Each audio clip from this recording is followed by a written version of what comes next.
Welcome to this tutorial where we are going to rebuild the almost entire TurboRails gem together. And I say almost entire because we are actually going to leave the JavaScript part out of the scope of this tutorial. We're not going to write any JavaScript in this tutorial. Instead, we're going to rely on the official Hotwire TurboRails JavaScript library. But apart from that, we're going to rebuild together the whole thing.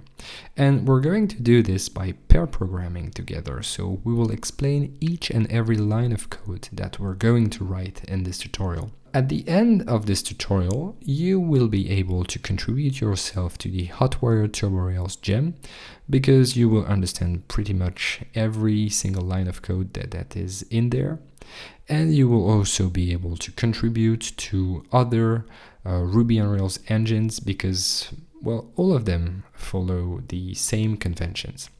So, what is a Rails engine? Well, a Rails engine is actually a gem for the Ruby on Rails framework, and it's actually very easy to create one with the Rails plugin new command.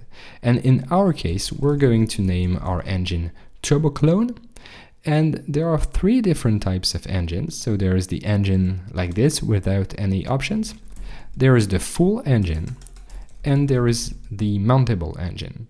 So in the next video, we will explore the differences between those three kinds of engines. But for now, let's keep in mind that TurboRails is a Mountable engine, and the Mountable engine is the most complex one, or the bigger one. And once you understand the files that are in the Mountable engine, well, the other ones are really easy to learn because they're basically simpler. So let's go ahead and create our Mountable engine and open the source code. And the first thing that we're going to do is actually explore all the files that were created for us here. So if we have a look, we can see that it's actually exactly the same architecture as the official Hotwire TurboRails gem. Well, of course, we don't have some JavaScript related files such as package.json and rollup config.js and yarn.log. But apart from that, it's actually exactly the same architecture. So let's start our tour by having a look at the files that are at the root of the engine. So we can start here by the turboclone.gemspec file. So the Gemspec file is a file that every Ruby gem has, and it stands for gem specification. So it's something very important where you are basically going to describe what your gem name is, the version, the authors, and all kinds of informations that are important to describe your gem. So if we have a look at the documentation here, we can see that there are only a few required attributes. So those attributes are authors, files, name, summary, and version. So we are going to actually write and complete this Gemspec for our TurboRails clone together. So we actually have to remove the to-dos here, otherwise our gem will complain every time that we launch a command. So we're going to remove the to-do.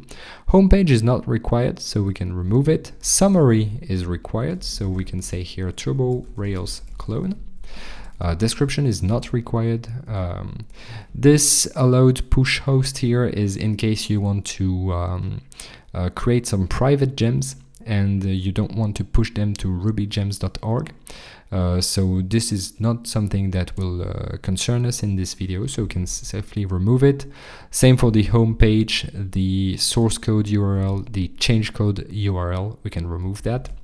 And then there is this spec.files configuration option here. So this spec.files is actually the list of all the files that should go in the gems distribution. So then when someone is going to install the gem on his or her computer, he or she will have only the files that are listed in this spec.files configuration option. And for example, not the test files. And in our case, we're going to ignore the DB folder because we won't have any database. And last but not least, there is the dependencies specification here, where we are going to list the dependencies that are required for our gem to work. So in our case, we're going to say that our turbo clone requires Rails 7 or more to work. And of course, we should be a bit more precise than this, but for our tutorial, it's perfectly fine to just say that we depend on Rails 7 or more. Then there is a README that describes the documentation of our gem. There is a rake file in case you want to create some rake tasks. For example, in the real TurboRails repository, this rake file here is used to create a rake task that is responsible for launching tests. There is an MIT license in case you want to open source your gem. There is a gem file, and this gem file is actually interesting because what it does is it lists the dependencies that are present in the Gemspec. So here it would list Rails version 7 or more, and it actually lists some development and test dependencies. So for example, we have a dependency here on SQLite 3 in development and test. And as we'll see later, it will be useful to have a database to create some models in order to be able to test our turbo clone. It also has a dependency on SP rockets to be able to compile assets. Then we have a gitignore for the files to list the file that should be ignored by Git. And so that's it for the files that are at the root of our Rails engine. And then we can see that we have 5 different folders here. And those folders are very interesting. So the first folder here is the app folder. And the app folder has the exact same architecture as a Rails application. And this is because an engine can be seen as tiny Rails application that you're going to merge inside a main Rails application. So as we'll see later, our turbo clone is going to have some models, some jobs, some helpers, some action cable channels. And so all of this code here will live in the right folder, just like if we were developing a real Rails application. Then there is a bin folder with a Rails file, and this file here is actually used to launch Rails commands such as Rails test, Rails db migrate, or Rails generate model, or things like that. And it comes with some boilerplate code that we're not going to edit in this tutorial. Then there is the config routes file in case our engines should have routes, which will not be the case in this tutorial. And then we have the lib folder, and the lib folder is actually where the source code of our engine will live. So there is this turboclone file that is directly inside the lib folder, and this turboclone file is actually the entry point of our engine. So it will mainly serve in requiring all the files that are necessary for our gem to work, and then we will be able to type some code here, but most of the code will actually live inside the turboclone folder where all the files will be listed.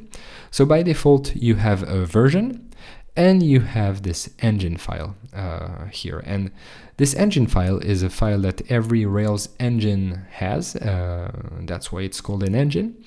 And it's basically a file that serves as a glue between our extension, so our gem that we're building, and the other parts of the Rails framework. So if this sounds a bit vague for now, we will have the occasion to work a lot with this Rails engine class during this tutorial. And by default, there is this isolate namespace method here. And this here is a method that helps us prevent naming conflicts between our engine and the main Rails application. So for example, we can take the example of Active Storage here. When we install Active Storage, the database tables have their names prefixed by Active Storage, And this is to prevent naming conflicts, and it is due to this isolate namespace method here. And we can see also an interesting thing if we go in the app folder. All the controllers, helpers, jobs, mailer, everything is actually namespaced in a turboclone folder. And this is also to prevent naming conflicts with the main Rails application it is going to be included in. And last but not least, in the lib folder, there is a tasks folder, and we will talk about this tasks folder at the very end of this tutorial, where we will create some tasks to help developers install the engine in their main Rails application. So we will write an automated script for this. And the last folder that we have to talk about is the test folder. And it's actually a very interesting folder because by default you have all the types of tests that you might want to create. So there's controller tests, helper tests, integration tests, mailer tests, model tests. You also have fixtures folder to create some fixtures. And there's this very, very interesting test dummy folder. And the test dummy folder is actually a real Rails application that we will use a lot in this tutorial. And this Rails application will be used to test our engine against. So we will use it in development to perform some manual tests, and we will use it in the test environment to perform some automated tests against it. Then we have a test helper with some boilerplate code in order to be able to launch our tests. And there is a first test case so that when we launch Rails test like this, there is one test here that runs and is green.